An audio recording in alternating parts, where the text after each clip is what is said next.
ॐ भूर्भुवः तस्य वितुर्वरेण्यं भर्गो देवस्य धीमहि धियो यो नः प्रचोदयात्।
लखन सिया रामचंद्र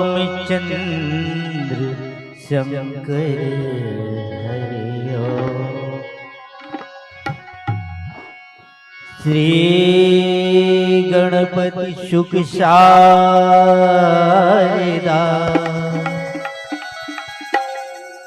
बंद हो बार में बार।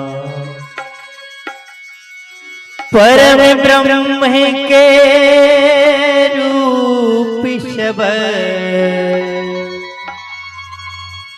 भिन्न भिन्न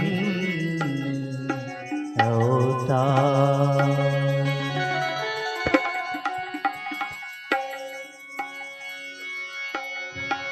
बाल समय रवि भाग लियो तब तीनहु लोक भयो अधियार। ताहि त्रास भयो जग को यह संकट काहू जात न टारो। देवन आन करी विनती तब छाड़ दिए ओ रवि कष्ट निवारो। को नहीं जानत है जग में कभी संकट मोचन नाम तिहारो। जय हनुमान महाज्ञान गुण के अधिकारी। जय हनुमान महाज्ञान गुण के अधिकारी। जय हनुमान महाज्ञान गुण के अधिकारी। जय हनुमान ज्ञान गुण के अधिकारी, जिनकी कीरत बिरति राम सिया, जिनकी बिरति राम सिया, कौन अति प्यारी प्यारी। जय हनुमान महाज्ञान गुण के अधिकारी, जय हनुमान महाज्ञान गुण के अधिकारी।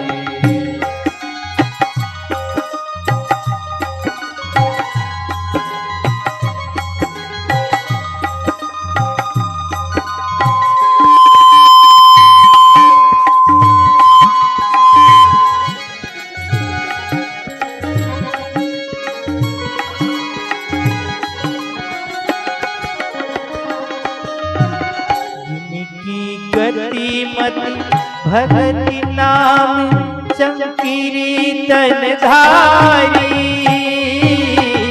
जिनकी गति मत भगति नाम संकीर्तन धारी। श्री प्रभु द्वैती प्रदान प्रीति सो प्रगति प्रसारी,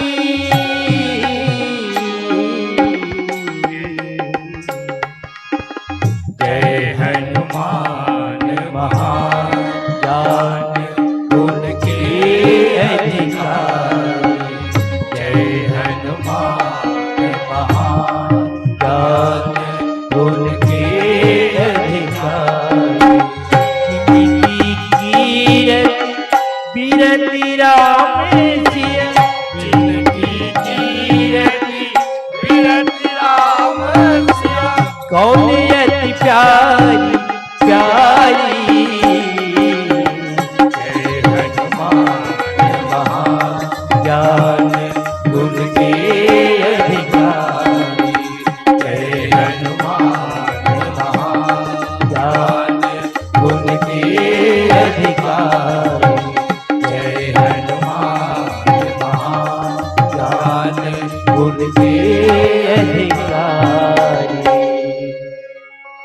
लखन सिया रामचंद्र शंकर हरि ओम।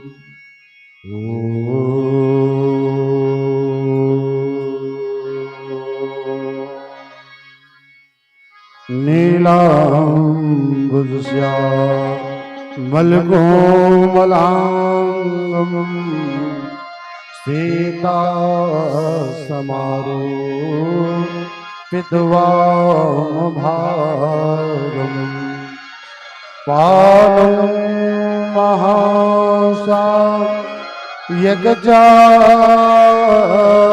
महासायकचारुचापं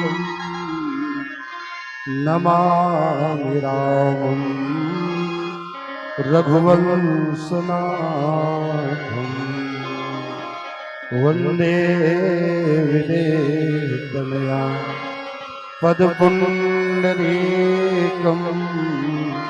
कैशोरसौरभसमाहितयोगिचित्तं हन्तुं त्रितापमनिशं मुनिहंससेव्यं सन्मांसामि परिपीत परागपुंजम्।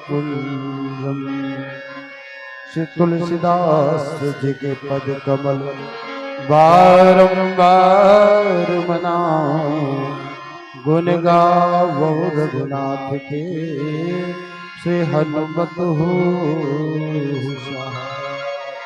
आज धन्य मैं धन्य अति यद्यपि सब विधिहीन, निज जन जानी राम मोहि संत समागम दीन। निज जन जानी राम मोहि संत समागम दीन। बोले राघवेंद्र सरकार की जय हनुमान जी महाराज की जय गोसाई तुलसीदास महाराज की जय सत्य सनातन धर्म की जय अखिल ब्रह्मांड नायक परात्पर ब्रह्म श्री राघवेंद्र सरकार एवं उनकी लीला लाधि शक्ति भगवती जानकी जी के पावन चरणों को प्रणाम निवेदित करते हुए प्रभु के अनन्य सेवक हनुमान जी महाराज के युगल चरणों को प्रणाम निवेदित करते हुए श्रीमद् रामचरित मानस जैसे अमर कृति को विश्व मंच पर संस्थापित करने वाले संत शिरोमणि गोसाई तुलसीदास जी महाराज के दिव्य पावन चरणों को प्रणाम निवेदित करते हुए इस भव्य दिव्य मानस मंच को मूर्त रूप देने वाले समस्त आयोजक बंधुवर्य आप सबों के चरणारविंद में मानस के सर्वोच्च आसन पर समासीन विद्वत निर्णायक जनों के श्री चरणों में अपनी वाणी के ओजस्विता के द्वारा राम कथा की धारा को अविरल अविच्छिन्न प्रवाहमान करने वाले उद्घोषक बंधुवर्य आपके चरणारविंद में तथा इस धर्म मंच मानस मंच में सब उपस्थित समस्त धर्मानुरागी धर्म प्रेमी आध्यात्म प्रेमी बंधुओं श्रद्धा भक्ति और प्रेम की अजस्र धारा प्रवाहित करने वाली मेरी मातृ शक्ति आप सबों के चरणारविंद में आंजनेय मानस परिवार अंबागढ़ चौकी शत शत प्रणाम निवेदित करता है। आइए रामचरित मानस की बहती हुई मानसी गंगा में अवगाहन करके कले से कलुषित वातावरण से दूषित मन व अंतःकरण को विशुद्ध कर लें और विशुद्ध अंतःकरण के साथ हम राम कथा को आत्मसात करें तो यही मानव जीवन का चरम परम फल है। वास्तव में जीवन की सार्थकता तब है जब देह धरे कर यही फल भाई भजिए राम सब काम बिहाए। जीवन की चरम परम सार्थकता यही होगी जब हम मानव तन को प्राप्त करने के बाद मानवोचित कर्म करते हुए भगवान की भक्ति करते हुए अपने मानव जीवन को धन्य बना ले।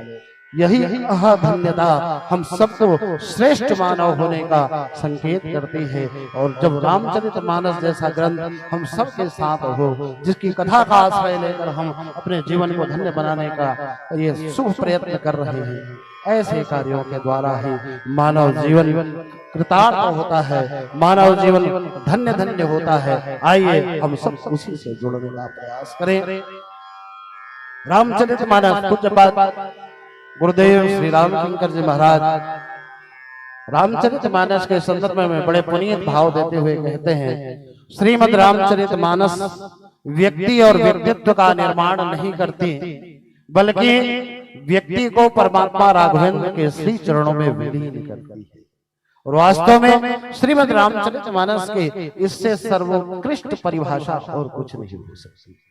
आइए ऐसे विश्व के अमूल्य निधि के रूप में इस मानस ग्रंथ का आश्रय लेकर हम अपने मानव जीवन को धन्य बनाएं। जिस प्रसंग विशेष पर मुझे चर्चा करनी है, रामचरित मानस का चतुर्थ सोपान किष्किंधाकांड दोहा क्रमांक 7, जहाँ प्रातः स्मरण पूज्यपाद गोसाई जी महाराज शब्द की छटा बिखेरते हुए बड़े पुनीत भाव देते हुए अपने लेखनी से लिखते हैं, कह बाली सुन भीर प्रिय समदर्शी रघुनाथ जो कदाच महिमारी है तो पुनि हो सनाथ। ये प्रशंसा विशेष में बताता है, आप सब समझ गए होंगे।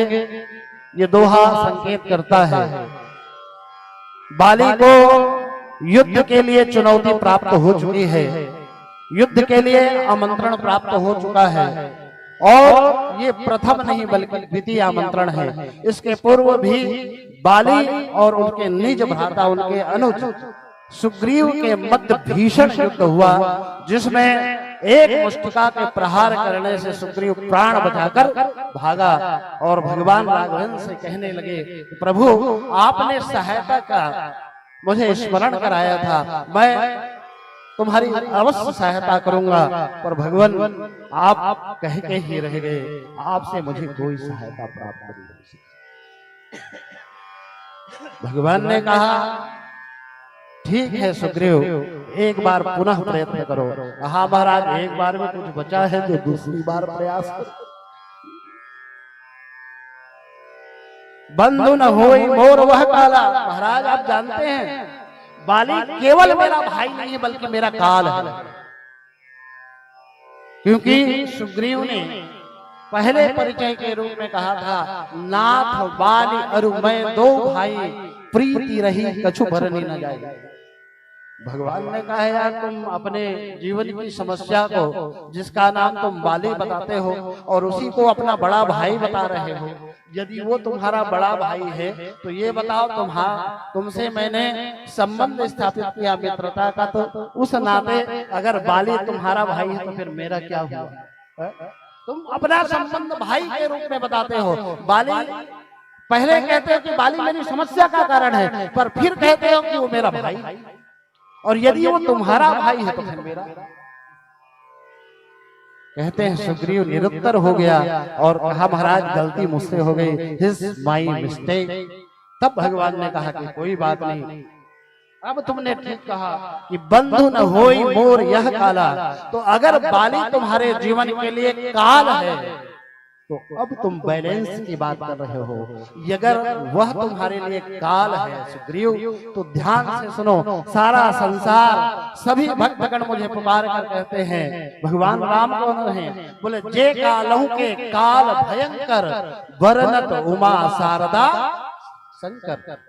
कहा यदि बाली तुम्हारे लिए काल है, सुन लो मैं कौन हूँ? बोले मैं महाकाल हूँ, मैं कालों का भी विनाश करने वाला महाकाल हूँ। और अब तुमने बैलेंस की बात की है, अब तुम एक समानांतर धरातल पर आकर बात कर रहे हो। अब जाओ युद्ध के लिए, मैं तुम्हें मेली कंठ सुमन के माला, और कहते हैं सुग्रीव को के गले में भगवान ने एक पुष्पों की माला डाली और कहा सुग्रीव तुम युद्ध के लिए जाओ, मैं पहले बार में ही बाली का वध कर देता, पर तुम एक रूप तुम भ्राता दो, तुम दोनों भाई एक समान दिखते थे, इसी कारण से मैंने उसका वध नहीं किया, अब जाकर युद्ध करो।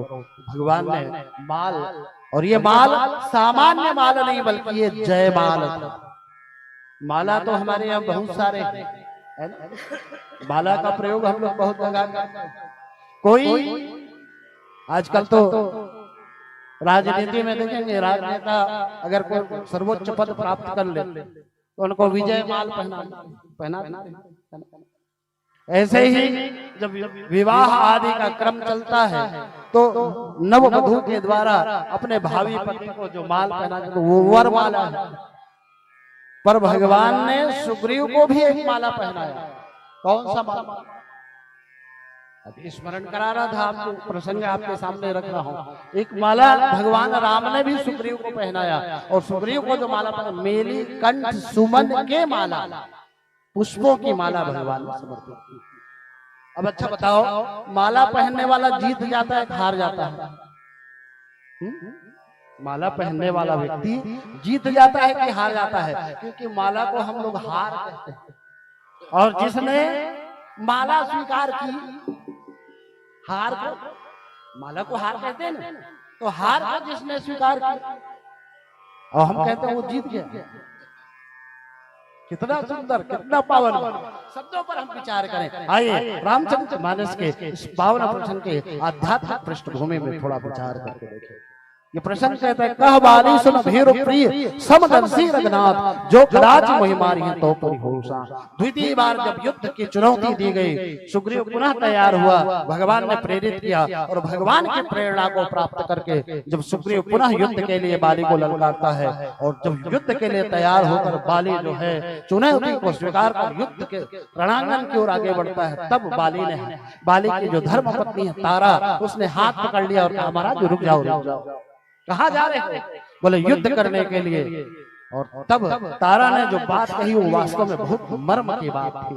कहा महाराज प्रत्यक्ष रूप में देखने से तो पता लगता है कि तुम्हारा युद्ध जो है वो सुग्रीव के साथ है, पर मैं निवेदन कर दूं आप कदापि ये ना माने महाराज कि मैं सुग्रीव से लड़ने जा रहा हूँ। सुग्रीव के पीछे छुपा हुआ है परमात्मा भगवान राघवेंद्र। ये लड़ाई सुग्रीव के साथ नहीं है महाराज, ये लड़ाई तुम्हारा राम के साथ है। और यदि तुम राम के साथ लड़ने जा रहे हो तो समझ लो काल ही जीत सके संग्रामा।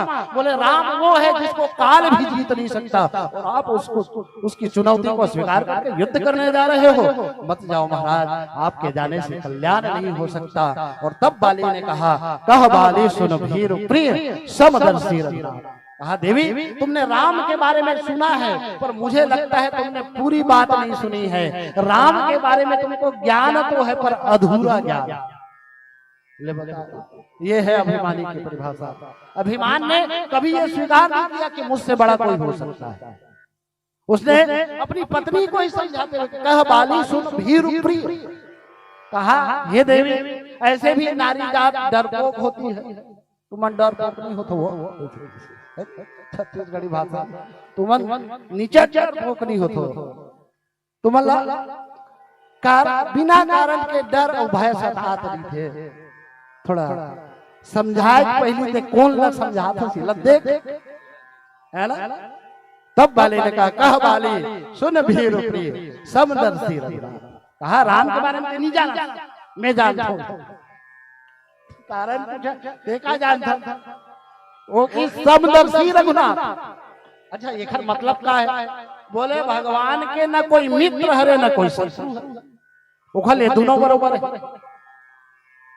अच्छा भगवान के लिए मित्र शत्रु कोई नहीं है, पर वो प्रतिज्ञाबद्ध है। तो जानते तारा ने कहा उसने प्रतिज्ञा किया है। बोले प्रतिज्ञा करे, कौन प्रतिज्ञा करे? बोले राम प्रतिज्ञा करे। बोले का?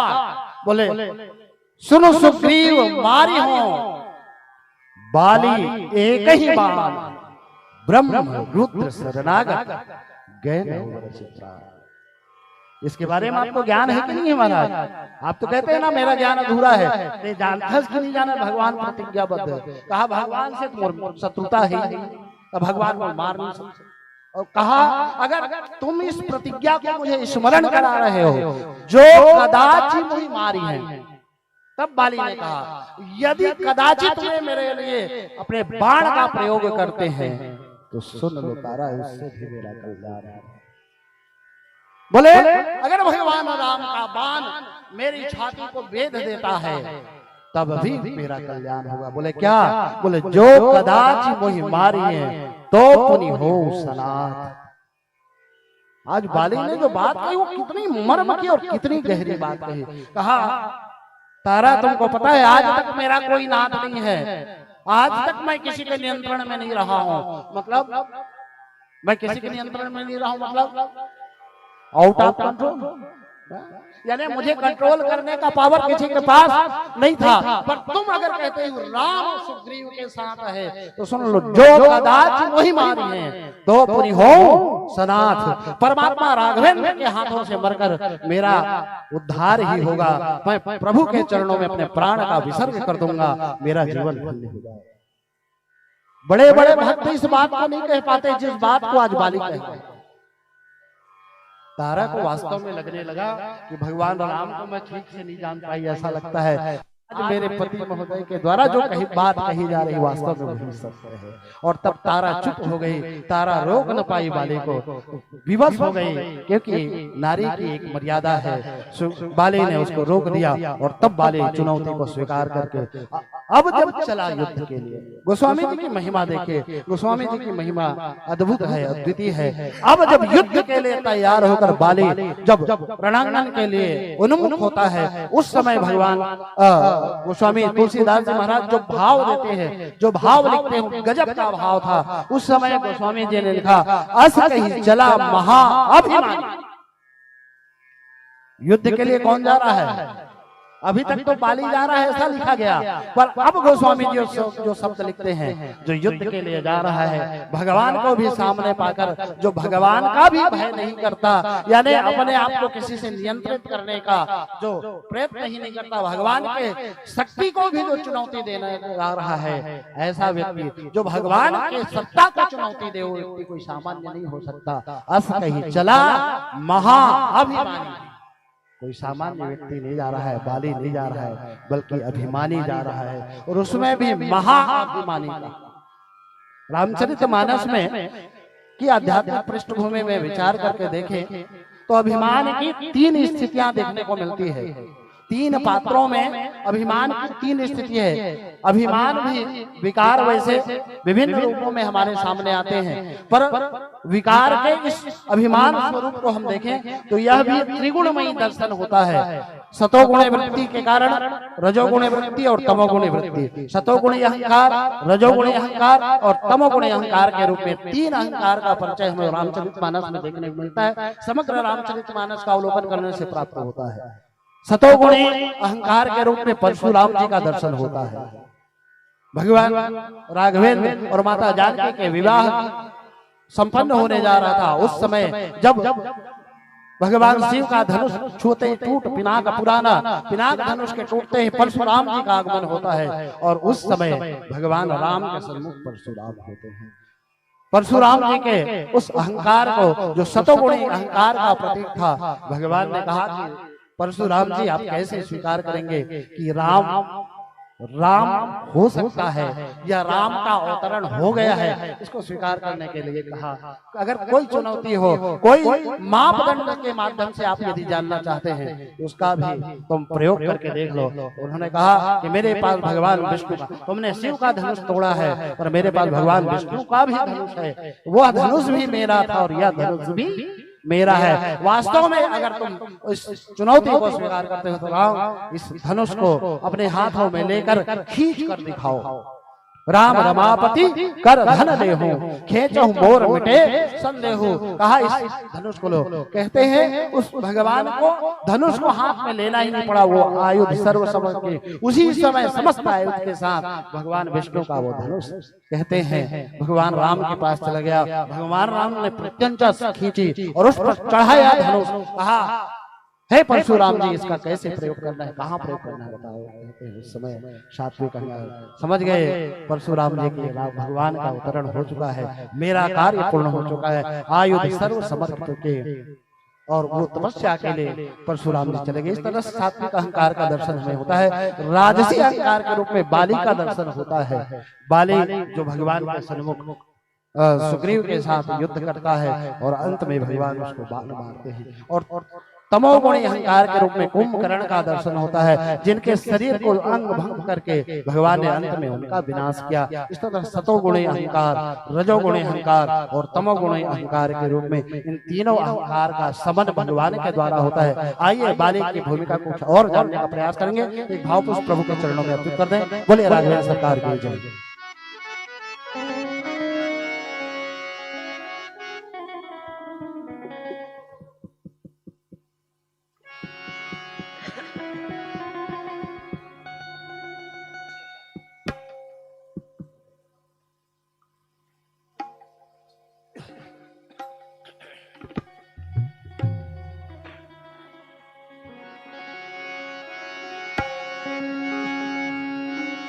लखन सिया रामचंद्र शंकर हरिओ।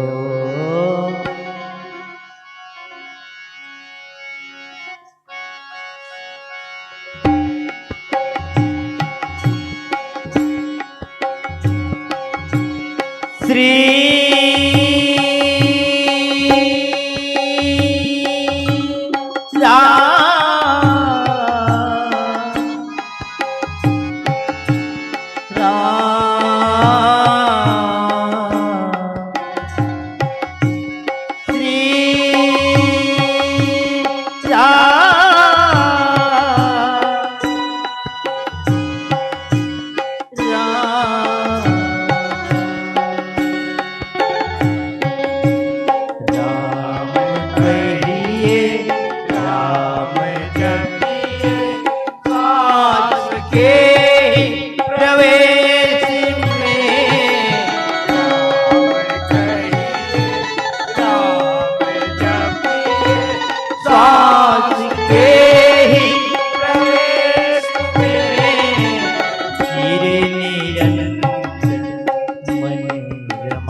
का आधार है वो, पुण्य ही का आधार है वो,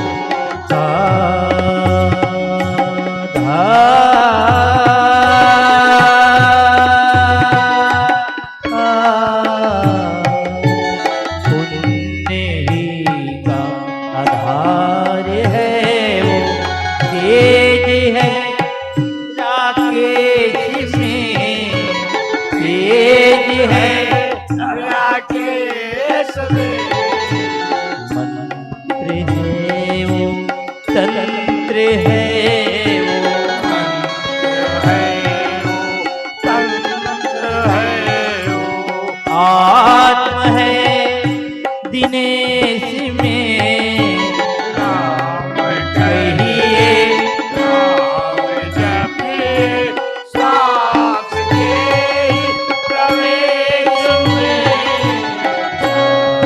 कहिए राम जपिए सास के प्रवेश में, राम कहिए।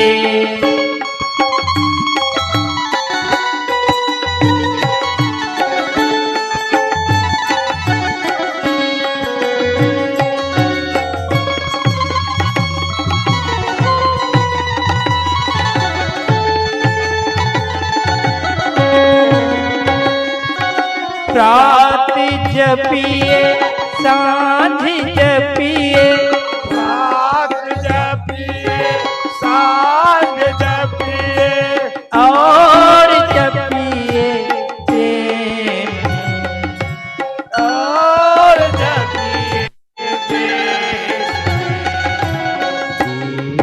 में परदेश में, देश में परदेश में, वकाहु रहिए वेश में, राम कहिए राम जपिए सास के ही प्रवेश में, राम कहिए राम जपिए ये सांस के ही प्रवेश में, गिरे निरंतर मन हमारे,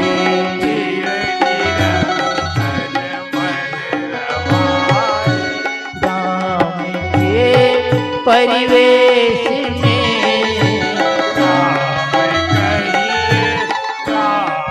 जपिए सांझ के प्रवेश में, राम कहिए राम जपिए सांझ के प्रवेश में, राम कहिए राम जपिए सांझ के प्रवेश में। लखन सिया रामचंद्र शंकर हरिओ। कह बाली सुन भीरु प्रिय समदर्शी रघुनाथ, जो कदाच मोहि मारहि तो पुनि हो सनाथ। प्रस्तुत प्रसंग के भाव पर आइए थोड़ा विचार करके देखें। रामचरितमानस की आध्यात्मिक पृष्ठभूमि का थोड़ा अवलोकन करके देखें कि वास्तव में सुग्रीव कौन है, बाली की क्या भूमिका हमको इस प्रसंग में नजर आती है।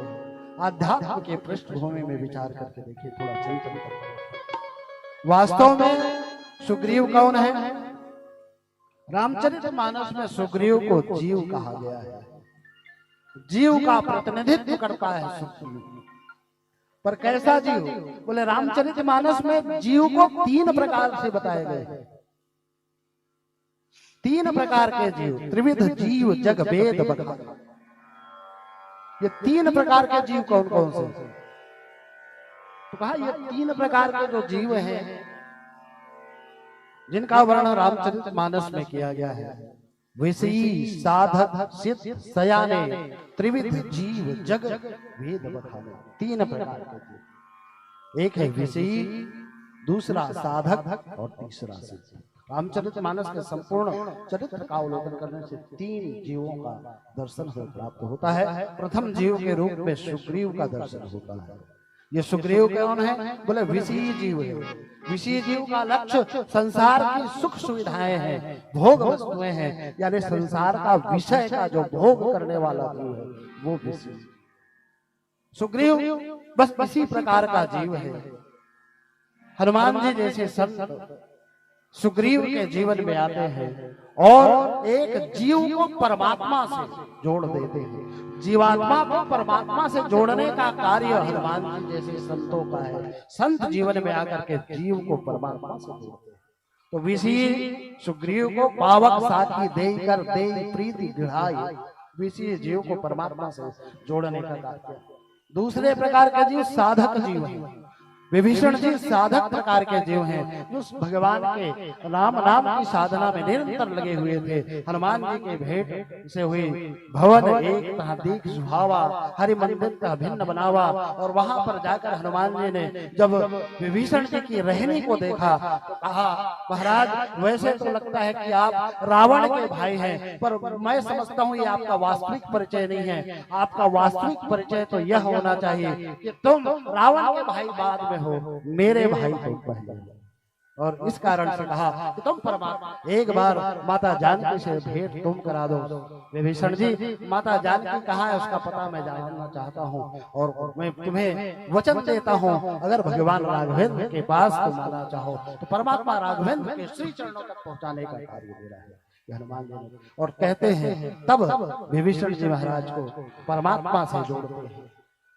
ये साधक जीव हैं जिसको हनुमान जी महाराज जोड़ते हैं। और तीसरे प्रकार के जीव सिद्धावस्था में रहने वाले, राम नाम की साधना करने वाले सिद्ध जीव के रूप में भरत जी का वर्णन आता है।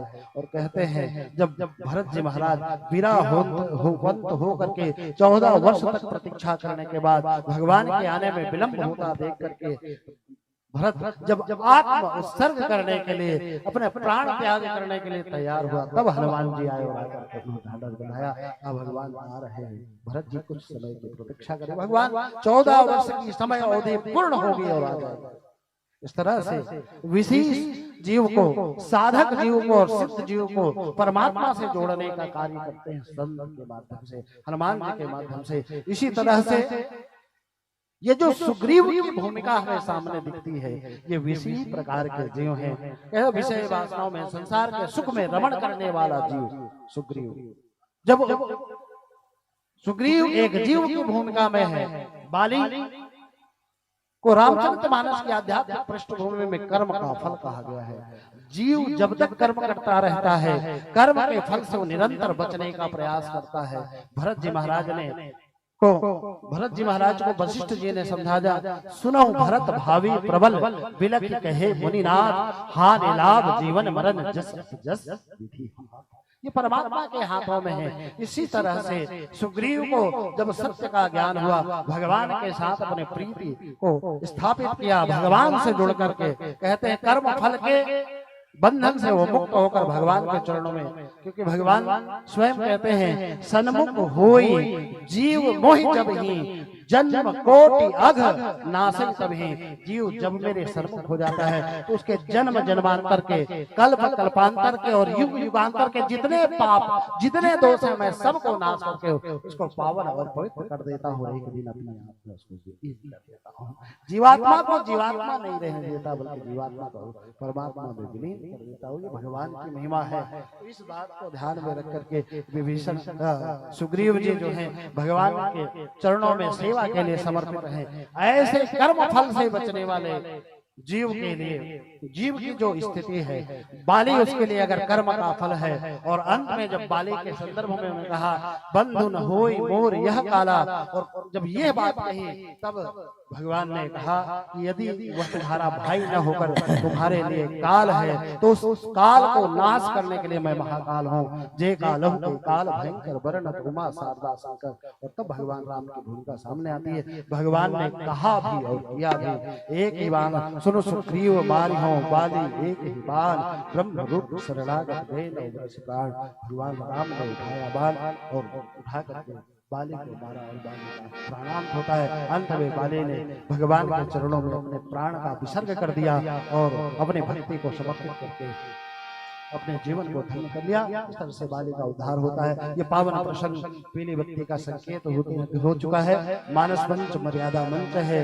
समय न चीन है आपको, समय न चीन है चाल, यदि गरज है आपको तो करो समय का ख्याल। हर व्यक्ति को समय का ध्यान रखना चाहिए और समय के ध्यान को रखने के लिए हम लोग आजकल एक यंत्र जो धारण करते हैं जिसको घड़ी कहते हैं। हम लोग घड़ी पहनते हैं, समय की जानकारी के लिए क्या पहनते हैं हम लोग? घड़ी पहनते हैं। घड़ी का मतलब क्या है? एक संत ने बड़ी अच्छी बात कही है, घड़ी पहनते हैं तो आप सजग रहें, समय के प्रति आपका ध्यान हमेशा होना चाहिए। क्यों? उन्होंने कहा कि जिस घड़ी अपनी घड़ी असली घड़ी पे आएगी, वो घड़ी का महत्व बताते हुए कहते हैं जिस घड़ी अपनी घड़ी असली घड़ी पे आएगी, उस घड़ी तेरी घड़ी रखनी सफल हो जाएगी, उस घड़ी तेरी घड़ी रखनी सफल हो जाएगी। इन्हीं भावों के साथ एक भावपुष्प प्रभु के चरणों में अर्पित करके आपके पावन मंच से विदा जाएंगे। बोले राघवेंद्र सरकार की जय।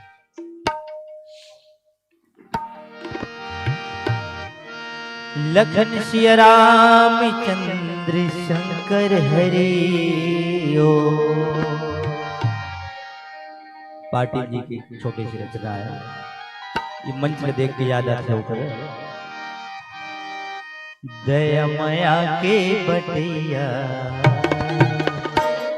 दया माया के बटैया, मैं एक बोलिया दया माया के बटैया, मैं एक बोलिया दया माया के बटैया, मैं एक बोलिया।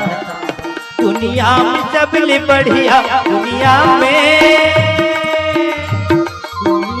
सबले बढ़िया बचत सी गढ़िया, दया माया के बटैया, मैं एक बोलिया दया माया के बटैया, मैं एक बोलिया।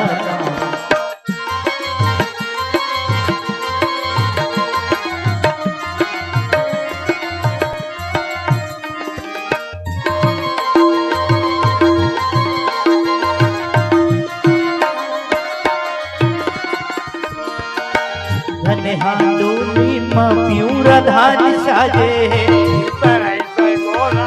दम दम ले छाड़े, चार मोती नदिया नरव मन भर ओहावत है, जंगल डोंगरी है सबके मन लगा, दिही डोंगर के मनैया, दिही डोंगर के मनैया, डोंगरी गढ़िया, दया माया के बटैया, मैं एक बोलिया दया माया के बटैया, मैं एक बोलिया।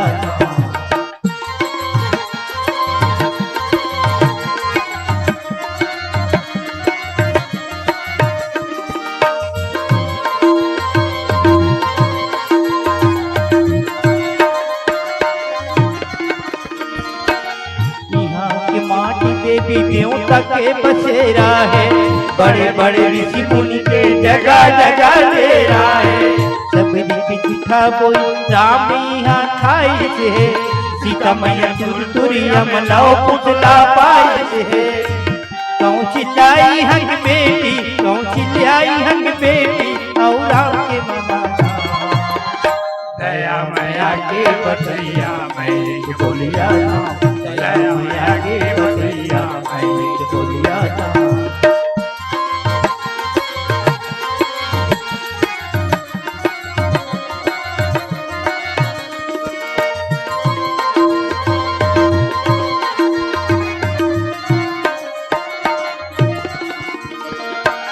बोली भगवती तिहारी यहाँ के चिन्हारी है, ऐठी बहुत छुरा सोफिया कोचताऊ मारी है, धने धर्म के भूया पाँव मैं परत हावा, जन्म जन्म ले मैं है एकरे भर परत हावा, बूढ़ा देव के मनैया, बूढ़ा देव के मनैया, तू घर मन में गा, दया माया के बटैया, मैं एक बोलिया दया माया के बटैया, मैं एक बोलिया। दुनिया में सबले बढ़िया, दुनिया में सबले बढ़िया मैं छत्तीस गढ़िया।